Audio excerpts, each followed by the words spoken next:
yardage as well. And just in like how I felt going in at halftime. We come back out, and here comes the complacency. Here comes that team that I can't stand, that you can't stand, that you can't understand how in the world that happens to us. But it did.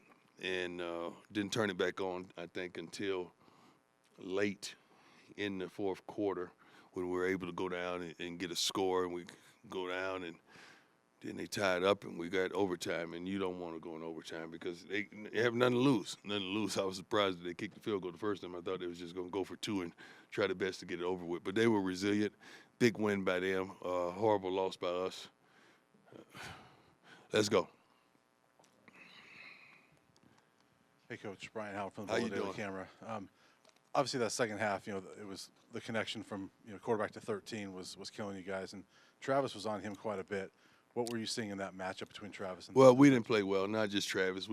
I think it all started when we gave up on the 97-yard touchdown, which was flat out ridiculous. That's when it all started. That's when all the foolishness, all the complacency, all the mess started. I mean, how in the world we give up Jesus?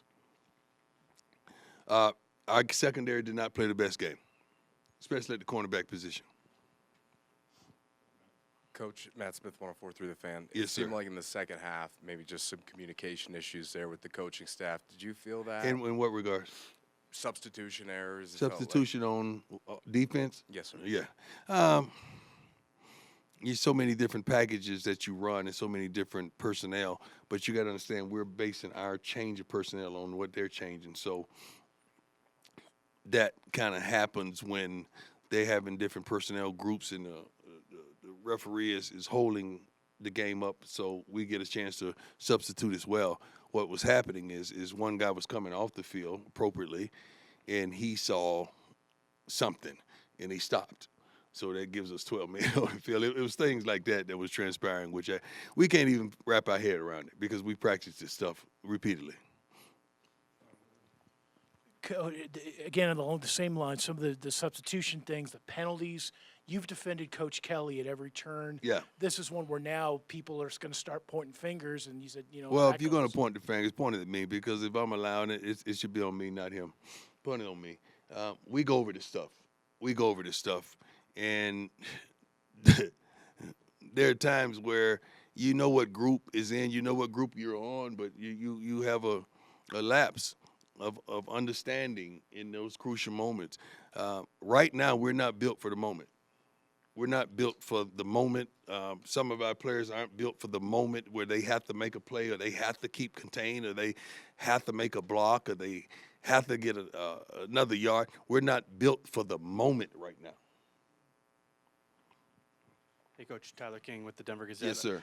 You guys had 17 penalties tonight. That was something that was positive for you guys early in the season was the Wow. lack of penalties. I didn't know it was that many. What has led to the amount of penalties you guys have been accumulating over the last couple weeks? Not being smart, not being disciplined, not understanding the moment. That's what that is. Yeah, that's what that is. Hi, Coach. Adam Moser, Tiger 24/7 Sports. We saw Trevor Woods play a little closer to the line of scrimmage at Yeah. linebacker tonight. Yeah. Is that a matchup with Stanford, or do you like him in that role? No, I love him in that role. I really do. We have some good safeties that we have, and Trevor is that kind of team guy that's going to do whatever he needs to do to help his team. And that's something that I'll do that. And I think he played well. I haven't watched the film yet, but thank God that he's willing to sacrifice what he's accustomed to doing to help us improve ourselves. Hey, Coach. Jake Schwannis, DMVR. How you Just curious doing? about Travis, just his conditioning. What do you feel like that His was? condition is great. It was just some plays he made, some plays he didn't. Just so happens the plays that he didn't make at the end are magnified, but the plays he made kept us in the game. Hi, Coach. How you doing? Nikki Edwards, Hughes Sports Report. I remember you said before that Shador puts on his cape and saves these games for Right. you. What kind of happened in overtime where maybe there was miscommunication on that play when it turned into an interception? What Yeah, were you first of all, seeing you should have never thrown the ball.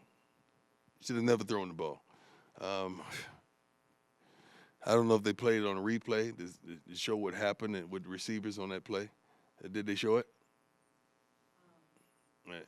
Yeah, what happened? 'Cause I want to see it because I know what happened. I want to see what they showed.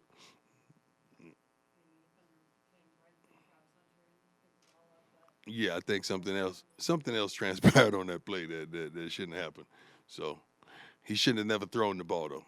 Just give us another down. Let's kick field goal. Stay in it. Hey, Coach. Yes, Tony sir. Casolo, Buffalo's Wire. Kickoffs have been an issue for your team this year. I think it's a handful of times you've kicked it out of bounds, especially I think it's twice after a personal foul penalty. Yeah. Can you say what the issue is or what the I don't idea think of we trying had that to problem smooth there? today. I mean, the kickoff that we did have that went out of bounds, it was going to be marked at the 20 regardless. So it was a moot point. Other than that, I think Jace did a great job on kickoffs today. We improved in that area today. Hey, Coach. Pat Rooney, Boulder Daily Camera. Yes, sir. When you had overtime against Colorado State, you took the ball first when the offense had a lot of momentum. Yeah. Why the decision tonight to get the offense out there? We have a really good quarterback, and I trust him. That's why. And we went right down and scored.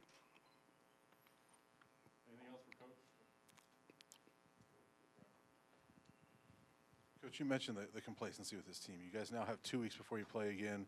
Right. Is this a good time for a bye week to try to fix some? No, of it's not a issues? good time for a bye week. It's just, I mean, if you're having problems where you're injured and you have quite a few injuries, it's a good time for a bye week. But when you playing like you're playing, you don't want a bye week. You want to work it out. You want to make it happen.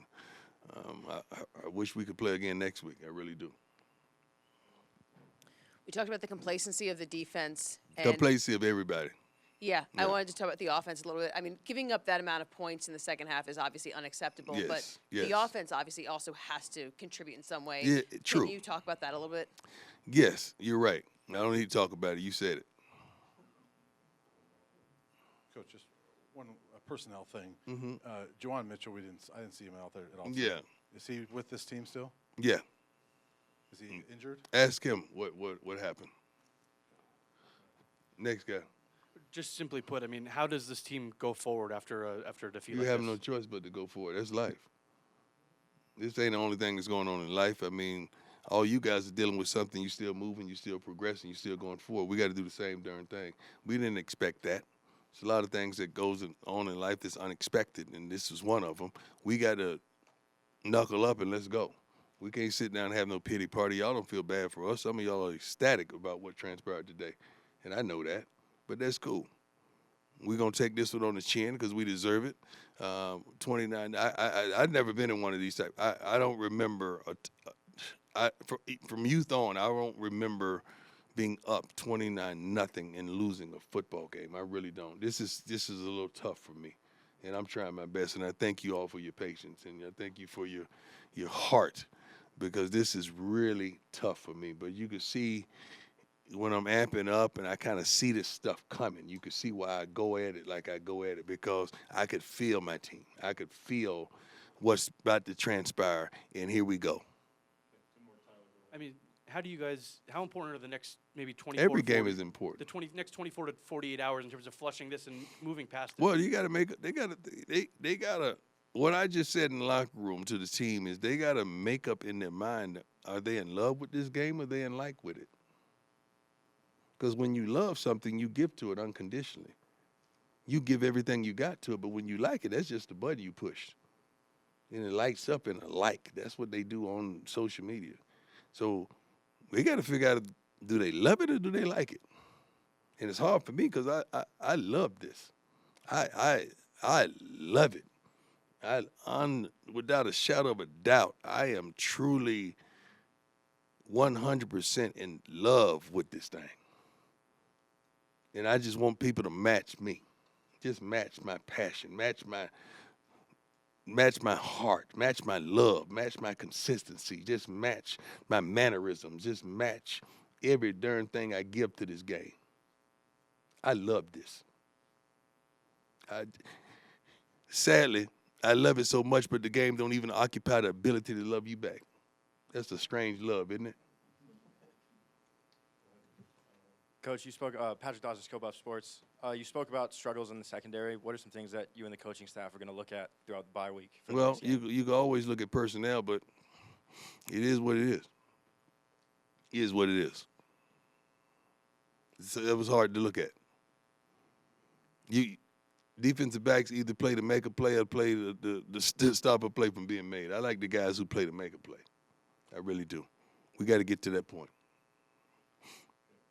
Thank you. God bless.